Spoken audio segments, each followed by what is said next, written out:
une édition qui présente une offre complète de tous les métiers.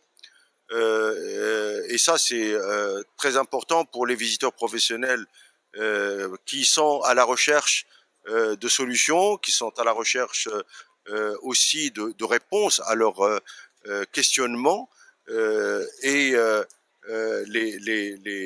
disons, l'offre qui est présentée est extrêmement pertinente. La grande première, c'est la participation de centres régionaux d'investissement.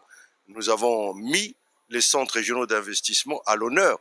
Et c'est une première dans le sens aussi où c'est la première fois qu'ils se retrouvent toutes les régions du pays, du royaume, réunies dans un seul lieu. Et ça exprime vraiment une volonté, une maturité de leur part de considérer la logistique comme étant un véritable levier de développement de leur région. Je dirais que la crise sanitaire, c'est vrai qu'elle nous a, si vous me le permettez, pourri un peu la vie, aussi bien sur le plan personnel que professionnel, mais elle a présenté, elle a offert quelques opportunités. Et parmi les éléments, en tout cas positifs, c'était qu'elle a permis l'accélération de ce mouvement de digitalisation. Donc, c'est quelque chose de très important qui, je crois, permet aux entreprises qui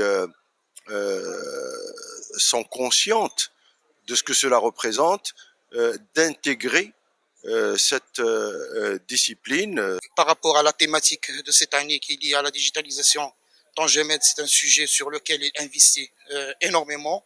Donc plusieurs initiatives qui étaient lancées par Tangemed dans ce sens, notamment le passage portuaire zéro papier, les services, le guichet unique pour les opérateurs économiques, les opérateurs logistiques et l'accompagnement des organismes publics qui sont des acteurs dans la supply chain dans le cadre des sujets de la digitalisation. Donc aujourd'hui, Tangemed est un acteur majeur avec les autres parties prenantes pour lancer à grande échelle les thématiques liées à la digitalisation de la supply chain et les services aux opérateurs logistiques.